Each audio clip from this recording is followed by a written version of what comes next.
think I'm on my own. Well, you get a shrink for about 3 hours. Isn't that good? The Premier has decided that the best thing they can do for you is a gift of a shrink. And so we're going to spend about 3 hours with you. I appreciated the presentation. I got to hear a little bit of that Keep Swimming. I actually opened, if you want to use opening, I spoke at Liberty University a few months ago now, and the week before me at the convocation was Donald Trump. And so I tell people Donald Trump opened for me. Although it was a week later, I appreciate the analogy of swimming.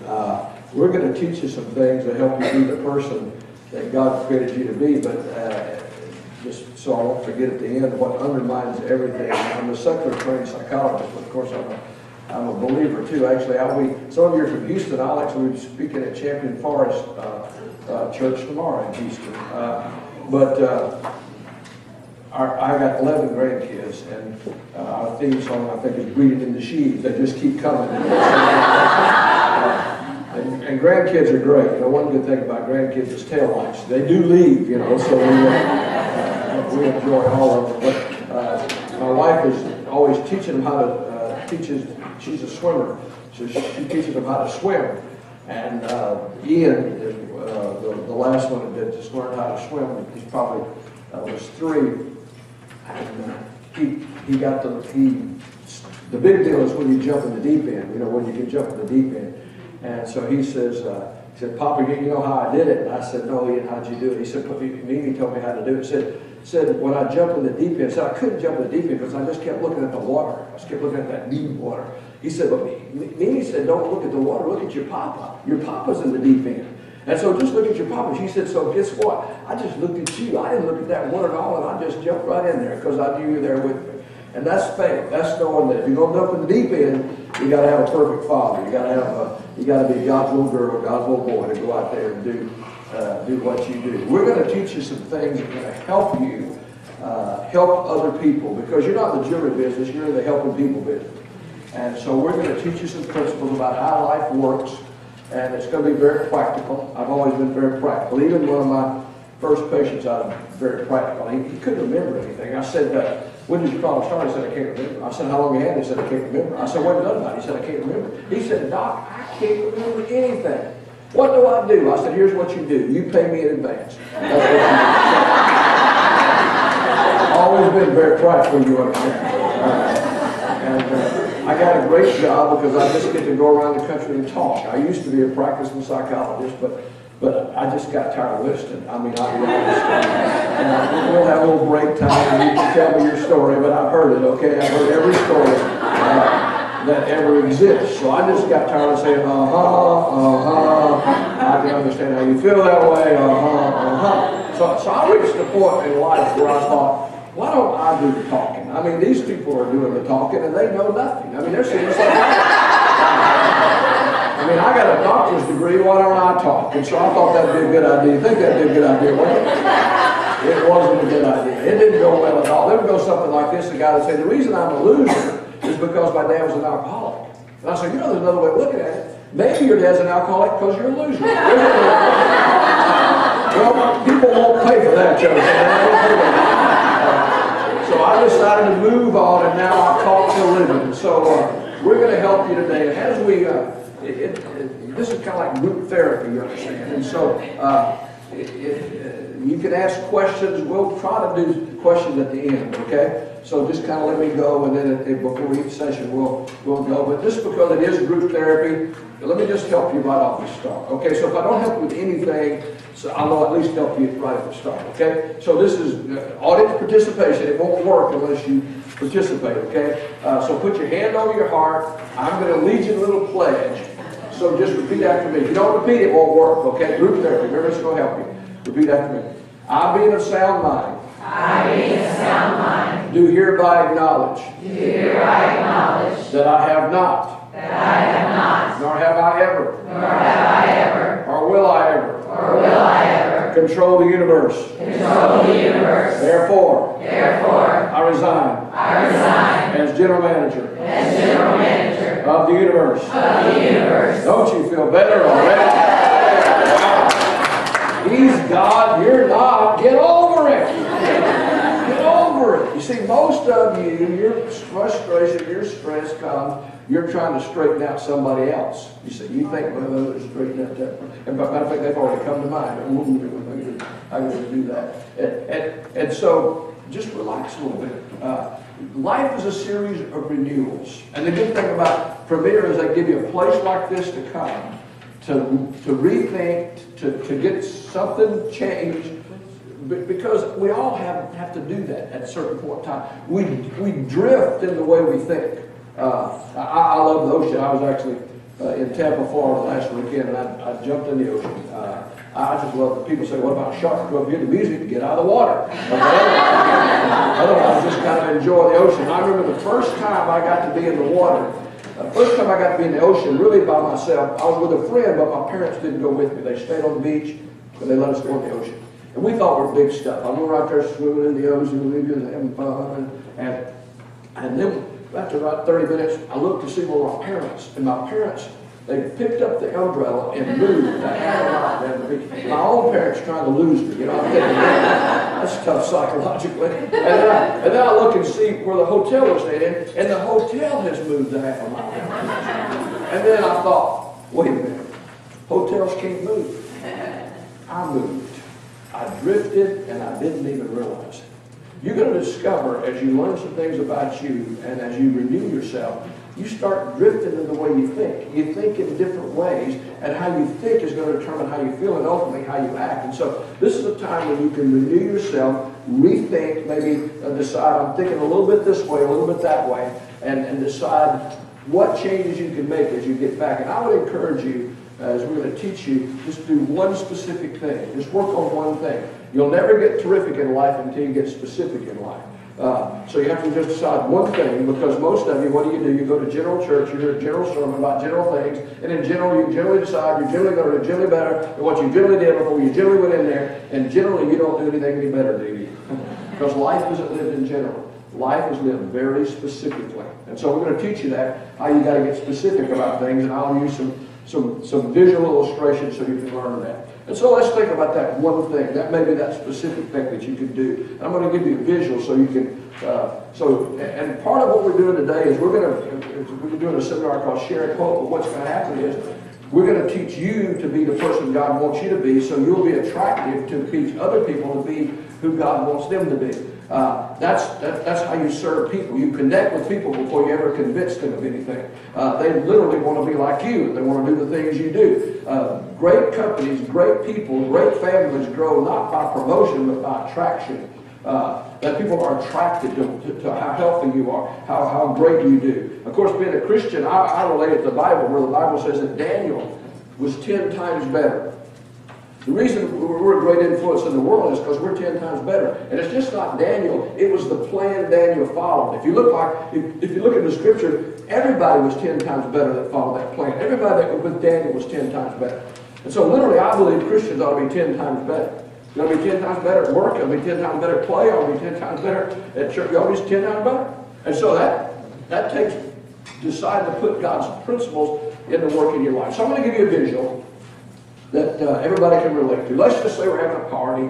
We're going to maybe watch a movie or something like that. We're going to grill some steaks. Everybody's laughing. Everybody's in a good mood, and we're just talking and laughing. And a lady comes in. We know her. She's Mary. We wave at Mary. Mary waves at us, and we smile at Mary, and then she smiles at us. And then Mary puts her hand on the grill and burns herself severely. Did you see Mary do that?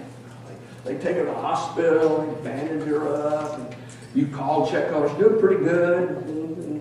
A week later, you check, they just salved her up and bandaged her up. Got some good burns, but they're all healing great. About 3 or 4 weeks later, she's back to normal. This is about 5 weeks later, and we're going to have another party. We're going to watch another movie maybe or something. We're going to grill some steaks, and everybody's in a good mood. Everybody's laughing, and grill's good and hot, and Mary walks in. And you kind of feel it tense up, because she's close to the grill.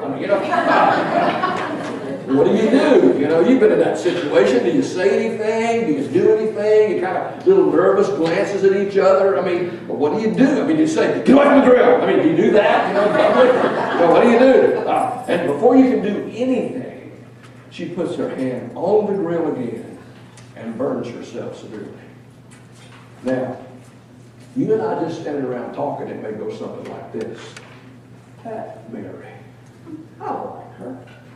She's a nice gal, isn't she? And our kids on the same soccer team. I see her every Saturday. And you know, she's pretty normal in just about every area of her life. But when it comes to grills, Mary's nuts, isn't she? She's just nuts. Well, I can't get too personal with you because I can't do individual therapy, but I guarantee you there's one area of your life where if I could just look in there a minute, I'd say, nuts. You keep burning yourself over and over again. And I guarantee you there's the people that you're trying to help, the people you're trying to work with, that you're sharing hope with, that you're trying to serve. There's one area of their life that they're just nuts in. And so we're going to try to bring to awareness that level, because that's the thing usually that just burns you over and over. You know, it's like I know all the old psychiatrist jokes. Remember the old psychiatrist joke when the guy goes to see a psychiatrist? He's got 2 burned ears, and the psychiatrist said, "What happened?" He said, "I was ironing the phone. I picked up the iron." And the psychiatrist said, "Yeah, I know, but both your ears are burned." He said, "They called back." Well, that's what happens in your world. See, you say you're not going to do that again. You say you're not going to react that way again. You say this isn't going to happen again. But under pressure, it happens again. I promise you, it happens again. And so we're going to, it's just like this pastor bought a lawnmower from one of the neighborhood kids. It's got it for, like $45, $50, got a good deal. But he couldn't get the lawnmower to start. So he runs across the kid and said, "Kid, that lawnmower you sold me, I can't get it to start." And the kid said, "Oh, Pastor," I said, I hate to tell you, but he said, "I really need the money." And he said, "That lawnmower, it only starts if you cuss." I mean, it's just the way it is. I mean, it's the way it always, it's just, you got to cuss or it won't start. And the pastor said, "Can't cuss? I mean, I'm a pastor." He said, "I don't even remember how to cuss." He said, "Pull it about 3 or 4 more times, it'll all come back to you." See, that's what happens in your life. It all comes back, and you end up doing that same thing over and over and over again. So we're gonna try to help you. And so first, I'm going to teach you how you got to be the way you were, how the people you work with got to be the way they were. And then we're going to teach you why you don't change, which means also why the people you work with won't change. And then we're going to teach you some principles of how to change. Because literally what you're doing, sharing hope, is you're helping other people change their behavior. You're literally helping them do what they do not want to do. It's like Tom Landry, who was the original, probably the only coach of the Dallas Cowboys.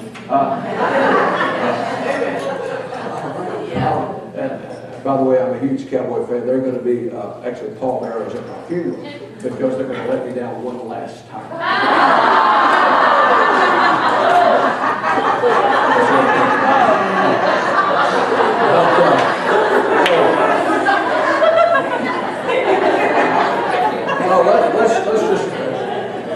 Let's go with let's teach you why you are the way you are, okay? And I'm gonna why people are the way they are that you're gonna work with. And so the first C is chromosomes. You just get some stuff passed down to you. You know, you get genetics. You got some good stuff. You got some bad stuff. I can remember driving up to my dad's house. He was about 65 at the time, I guess, and he was out in his yard watering the grass. My dad was a pastor, so always had a suit on, always had a coat on. I never really saw him much without a suit on, but he was always at church, always being a pastor. I pull up in the yard, and he's out watering the grass with a t-shirt on and some shorts on. And I looked at my dad, I kind of pulled up and he was out and had a side view. And I said, that is the biggest gut with the skinniest legs I have ever seen. That is just gross looking. I was watering the grass the other day. You know how you catch your profile in a window sometimes? And I said, that's the biggest gut and the skinniest legs I have ever seen. Because I got my dad's skinny leg. I mean, I'm always going to have skinny leg. I'm always going to have my weight. I'm going to gain my weight in the stomach. You know, that's just where I gain my weight.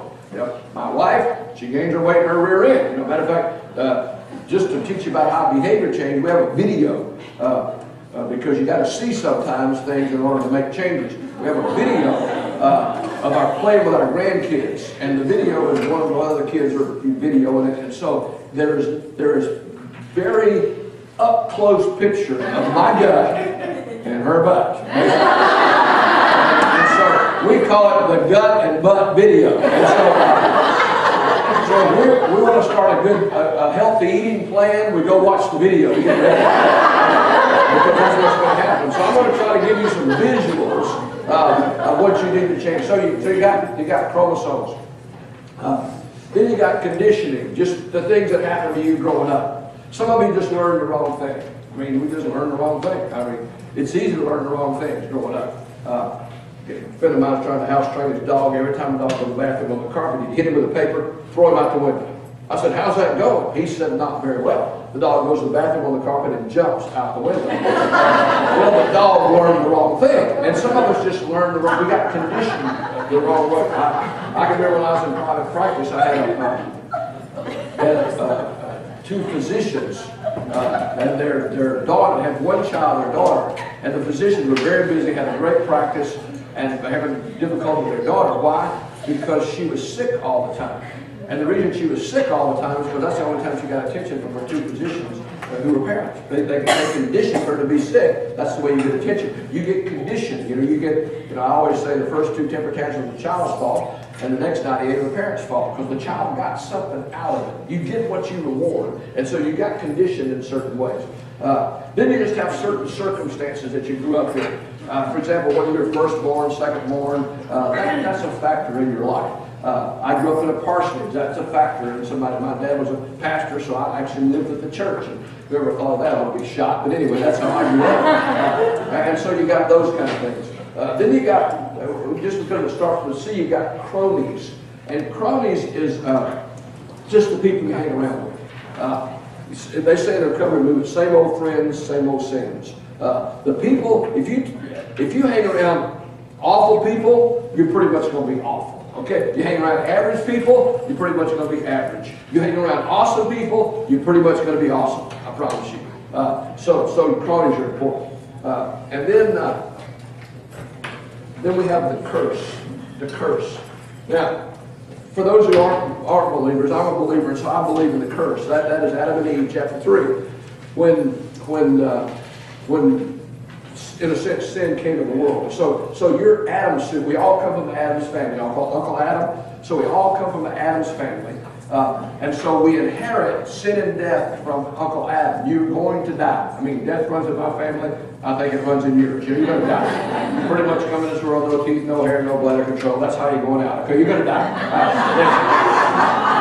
So you get death. But you also get sin. You get...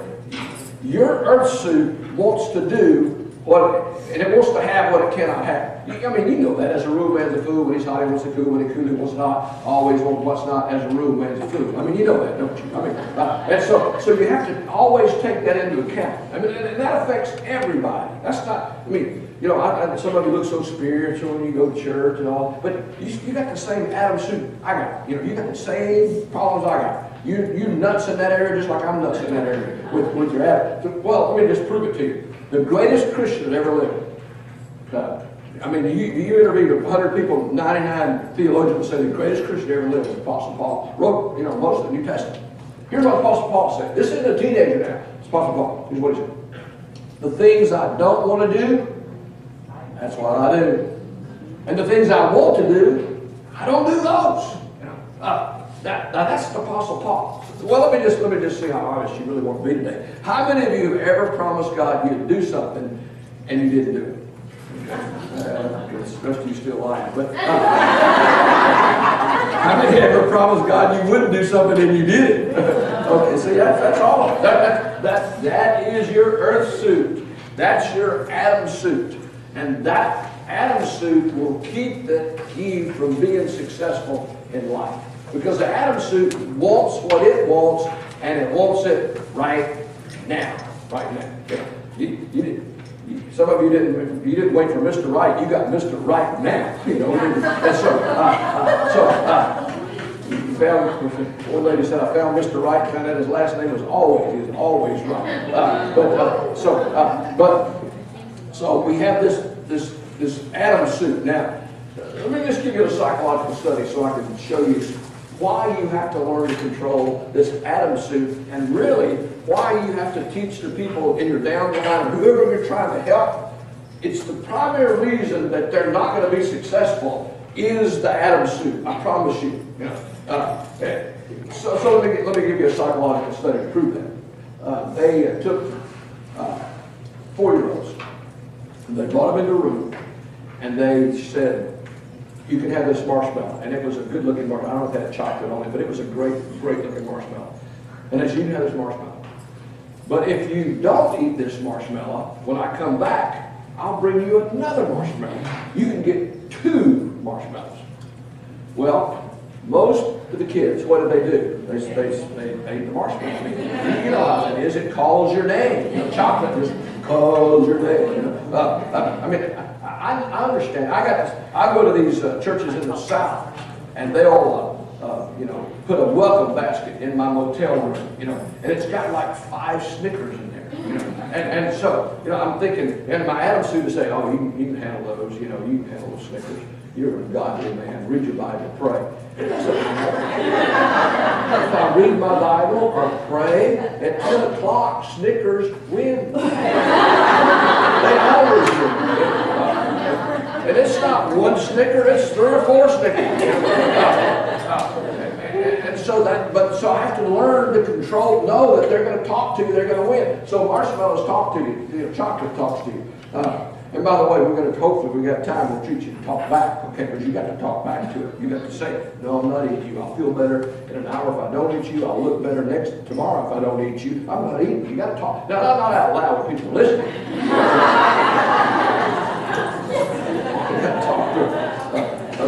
And so the kids, most of the kids ate the marshmallow. Some kids tried not to eat the marshmallows. They tried not to do it. And I'm going to also teach you there's no such thing as self-control. The more you try not to do something, the more you want to do it. Anything you resist, persist. That's why the Bible always talks about putting off and putting on.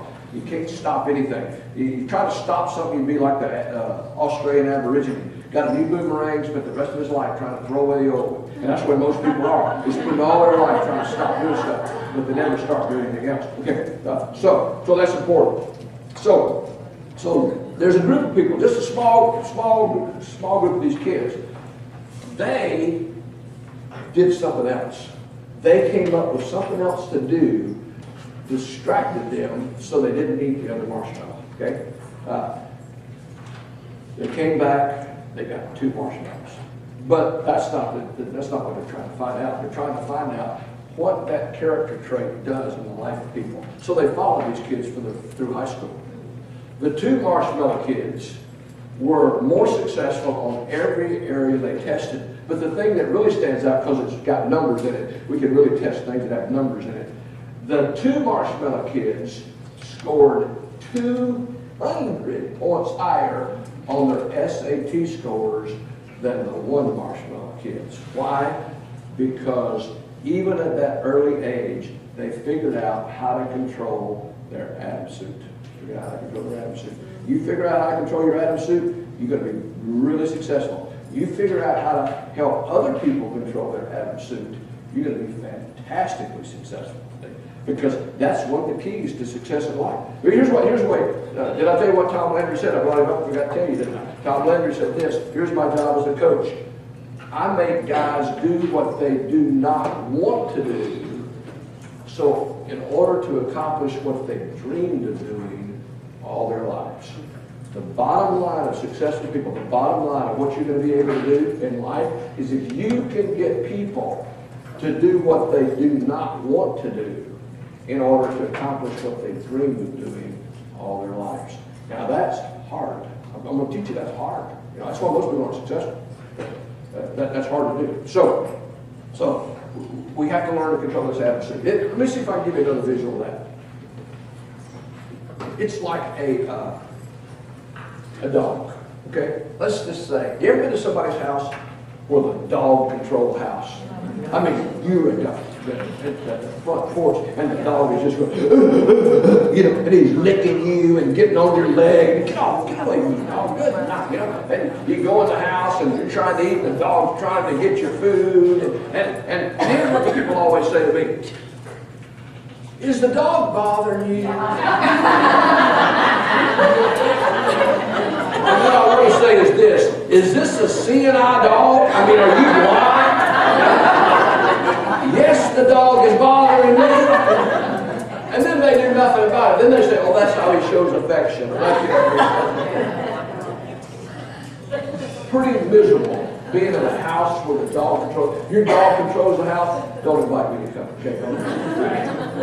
I've been to houses, they have a dog. They control the dog. Tell the dog when to sit, they tell the dog when to get. It's a pretty reasonable existence. And that's your earth suit. That's your Adam suit. You better learn to control it, you know, or it'll be a miserable existence. Now, here's the problem. So why can't people control that? Because remember, the Adam suit wants pleasure. The Adam suit wants to feel better, not act better. And so it wants pleasure. And so, which is the next, let me just give you another C while I'm thinking about it, and that's comfort. The Adam suit wants comfort. That's why we call it comfort food. You see, the Adam suit doesn't much rise in practice. Everybody's Adam suit didn't want to plan. They didn't want to act better. They wanted to feel. They wanted to feel better, you know. And unfortunately, the more pleasure, the more it makes it feel better, the more there's a tendency to be addicted to it, and many times the addiction becomes the problem. In other words, after a while, the pleasure became so good that you quit doing all the other stuff, and then the solution to your problem of pleasure became the problem in and of itself. But that's a whole different recovery day we don't have a lot of time to go into. But so you go for this comfort. Now here's the key. You have to understand it. The pleasure comes immediately, and the consequences don't come till later. You see, and so if you can't take the long-term view of life, you know, like these marshmallows, you know, if you can't take the long-term view of life and realize if I can just wait, it'll be better later, then you're in trouble. That's why most people can't figure out. See, if consequences happen immediately, I wouldn't have to go around the world telling people how to live. Everybody would figure it out. I mean, everybody would figure it out. And let me give you a visual of that. My wife and I were in Mobile, Alabama, and we were just about to close the curtain on the motel room. And by the way, when my wife's with me, I can handle the snickers. You know, we have a plan together. You need some accountability in life, some encouragement. When I'm by myself, forget it. I can't. But when I'm with her, so we'll teach you that later too. How you got to have other people. So, but what was I talking about? Anybody know?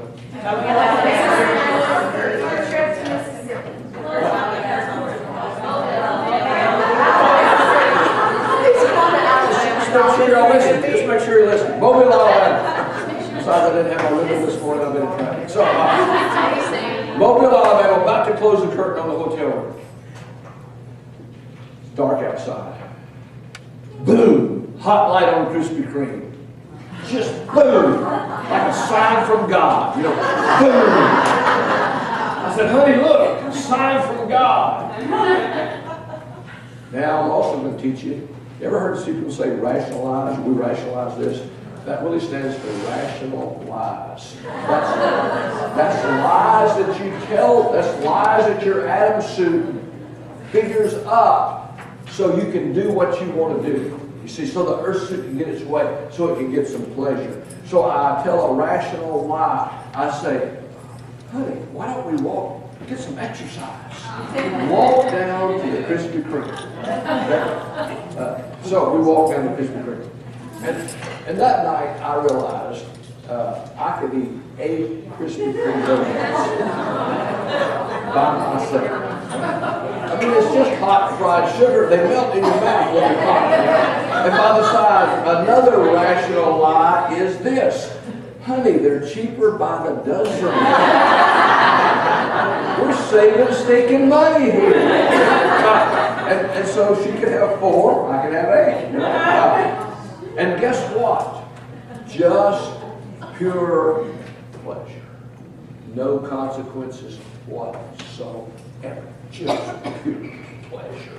I didn't have to change pants or anything. I mean, just no consequences. Just pure pleasure. And that's not the way the world lives. It just offers pure pleasure. But the consequences come later. You see, if I continue to do that, then I may get on the scale and they say, 1 at a time, please. I'm getting bigger. You understand? I'm getting bigger. Now, what if it happened immediately? What if consequences happen immediately? Everybody can live a great life. I promise you. If I took a bite of Krispy Kreme, in fact, went, good night. Did you see that fat Jamel? That is a powerful delusion. And I'm not even getting more help. I'm leaving here. You can handle it, couldn't you? Doesn't happen that way. At first you have it, then it has you. Matter of fact, there's a verse in Proverbs. It's not a very nice verse, but it's going to be a while before we eat. So here's what it says in Proverbs. Like a dog returns to its vomit. You don't want to do it. I want you to do it. So part of success in life is teaching you how not to do those things. How to do the things that in the long run are going to make you successful and make you healthy, and then other people are attracted to you, and then you make them successful and you make them happy. It's teaching people how life works. So you got to learn to control. So we got comfort. We got the curse. But we have C. The biggest C is this. The biggest C is choice. Choice. See, I've worked with thousands of people. I've worked with people with unbelievable, wonderful circumstances, wonderful conditioning growing up, and they're awful people. They're sorry people. They messed up their life. They ended up in jail or mental whatever. I worked with people who came from awful circumstances, awful conditioning, terrible, and they're fantastic people. Why? Because choice trumps everything. Choice trumps everything. You are the person you decide to be. The choices you make, the disciplines will determine your destiny. Not your dreams, but your disciplines will determine your destiny. All growing up, I would always teach my kids that life is a choice. You take responsibility. When I was first in private practice, I was gullible. I didn't realize that your Adam suit. See, another thing with your Adam suit is, remember Adam and Eve blamed somebody else for their problem. It's the woman you gave me. It's a snake, and he didn't have a leg to stand on, and so it was blame. and so and men kind of went downhill. Of course, I also teach in my marriage seminar to men, never make a big decision when talking to a naked woman, because that's how the whole world went down the tube. Genesis chapter 1. And by the way, since I got a lot of women here, and I don't have time to do a marriage seminar, but let me just tell you, the power of a naked woman is unbelievable. Genesis chapter, if we just look at the Bible, God didn't make it 2 chapters. He said the man's got to have a naked woman, and he got to work. So if I don't have the time to do the marriage deal, I would just say to women, just stay naked as much as you can. I to give you one that'd be the best advice I can give. So move on. So your husband, what are you going to read? Is it time up, right? Your husband's asking.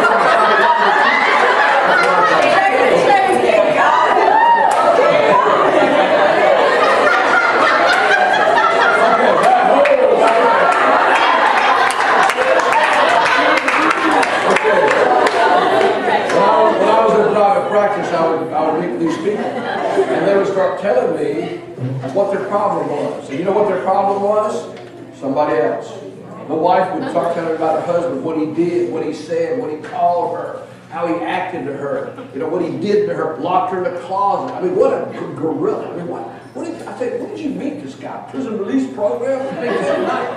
And then she says to me, you got to see him at 9 o'clock in the morning. At 9 o'clock in the morning? I don't want to see him. I mean, don't you what? I'm afraid. I'm expecting this gorilla to walk in at 9 o'clock. Nicely dressed man walks in, smiles, shakes my hand, starts telling me about her, what she did, what she said, what she called him. No wonder he locked her in a closet. And then I started to realize, hey, everybody has a reason they're miserable. Everybody has someone to blame. They're not successful. And unsuccessful people, that's what they do. They blame other people. They blame other people. You see, if you believe God has the power, what? You believe Papa's in the deep end? No matter what people do to you can be taken and used for you, you see. If you believe that people, see, if God has the power, you will pity people. Because whatever they do to you, it really ain't going to hurt you. In the short term, it will walk. But if you give people the power, you'll pity yourself. Because you think they have the power to make you miserable. They have the power to give you such a hard time. And so we have choices. Okay, so let's go to D's. The D's, the C's are the person you are, why you're that way. The D's are why you won't change and why the people that you work with won't change. Because change is hard. So let's go to the D's. Well, let me do it this way. Let me teach you. Remember the D's, okay? I gotta get the D's. But before that, let me teach you this. Let me tell you why it's so hard to change. Okay? Because most of your behavior, remember under pressure it comes back. The reason it comes back is because it's in your subconscious mind. Most of what you do, you're not conscious of doing. It's just subconscious. Just like when I talk about going to church. You just go to church and hear that general sermon, and it's all subconscious. Why? Because you park in the same place. You talk to the same people. You probably sit in the same section of the auditorium, and it's all just subconscious. It never reaches the conscious level. It's like driving. If you drive, and somebody said, "Well, did you see so and so?" Well, did you drive to work? Well, I think I did. And hey, part of that's okay. Part of that, it's efficient. You don't want to think, should I stop at this stop sign? You don't want to think, should I stop at this red light? It's just automatic. Put the seatbelt on. It's just automatic. But the problem is with life, when that becomes automatic, you just keep doing it, and under pressure you react the same way, and you don't make any progress in life. You don't go to the next level in your life. So what you have to do is you have to bring it from the subconscious, and that's what like a renewal time is. A renewal time is when you bring something out of the subconscious level to the conscious level. And one way of doing that is getting specific about it. Once you get specific about something, it'll come. Well, I want to give you an example of that. A few years ago, I was having trouble with my stomach. I do a lot of banquets. I speak a lot late at night, so I eat a lot of rubber chicken. And so I was having trouble with my stomach. I go to my doctor. My doctor says, I give him my symptoms. He says, I think you have an ulcer. I said, I can't have an ulcer. I'm a stress expert. I do not have an ulcer. I was getting an ulcer thinking I had an ulcer, Well, come to find out I did have an ulcer. My wife's always diagnosed my illnesses, and she said I had too much gall. And sure enough, they took out my gallbladder. I was fine. But in talking to my doctor, he asked me about my habits. He said, do you drink a lot of water? I said, no, not really. He said, what do you drink? I said, I drink Diet Coke. He said, how many do you drink? I said, more than 2. He said, no, how many do you drink? I said, more than the general population, for sure. He said, no, how many do you drink? I said, probably more than you, Paul. He said, Charles, how many drink? I said, I drink more than too many. I know. Yeah, Charles, give me a number between 5 and 15. How many do you drink? Maybe 10. 10, that's too many. I said, I've been trying to tell you that for the last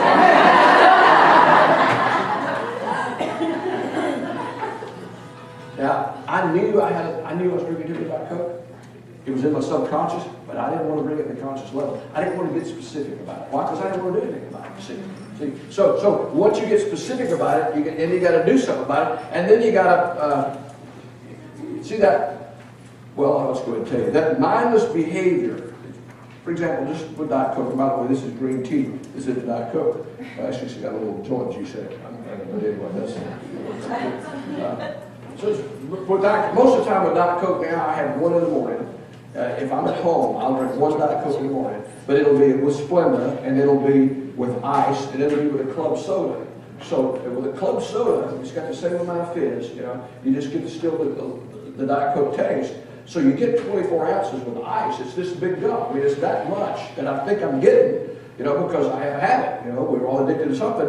And so many days I just have one Diet Coke and then I go to green tea. This is green tea. But in order to do that, I had to bring it to the specific level and then do something about that. See, I'll give you another example of that is like when we go out to eat, I pretty much, my life is going out to eat with people. I mean, that's almost what I do. I was in South Dakota a couple of days ago, and I went out to eat. I was in like 10 meals in a row because I was there like 3 days with this big con. And so people always take me out to eat. Many people who take me out to eat are people who want to talk to a psychologist because they know that's what I am. And so, that's just what they do, So they take me out to eat because they need help. And that's okay, But that's not a relaxing meal for me, you see, because what are they going to, and nothing's ever simple. People say, I got a simple question, the only simple question is what time is it? That's pretty much the only simple question. They have simple questions like, my brother-in-law is mixing blood and milk of magnesia. What do I do? That's not a simple question. So I realized that I would go eat a meal and I would, order whatever, and then I'd order Diet Coke. Okay. Well, then they bring you refills of Diet Coke. So I asked my wife, and again, you got to have some kind of partner, some kind of accountability. I asked my wife, watch how many refills I get tonight, when we have dinner. And so the first night she did it, I got 5 refills of a Diet Coke. Well, I didn't enjoy any of them. Why? Because I was looking, and so now if I go out, now if I know people really well, I get that Diet Coke and Coke. If I don't know you, I'll drink water because I'm not enjoying my Diet Coke. See. So I'm going to teach you a lot of behavior. The Bible says everything in moderation, but when you do it in moderation, enjoy it. I mean, savor it. So when I have a Diet Coke now, I really enjoy it. I'm not doing other things. I'm watching it. It's like chips. Chips. Chips used to get me really bad because I'd watch a ball game and I'd eat chips. And I wasn't even aware of eating chips. It's mindless behavior that gets you. And I'm going to try to bring things to awareness. So, matter of fact, I was in Kansas City like 3 weeks ago, a buddy of mine, and one of the Cowboy games was on, and I spoke to his church. And he said, well, we're going to watch a Cowboy game, and you brought out some chips and stuff. I said, it's tempting. I said, look, here's what I do with chips. I eat 5 chips with guacamole, because I love that, but I eat them at halftime with my 1 Diet Coke of the day, and I enjoy every stick of the chip. He said, you're weird, aren't you? I said, yeah. But you're fat, I'm not. And so that's the way it works. You got to bring things to mind. That's what we're trying to do today. We're going to bring things so you think about those things. So they get. So what you have to do is, and what you have to teach people to do is, you have to give yourself behavioral cues to shock the subconscious. For example, if you're going to change something at church. Here's would be a behavioral key. You would park a different place. Because that's, all of a sudden, then you get out of the subconscious into conscious behavior, and your conscious says, whoa, what are we parking here for?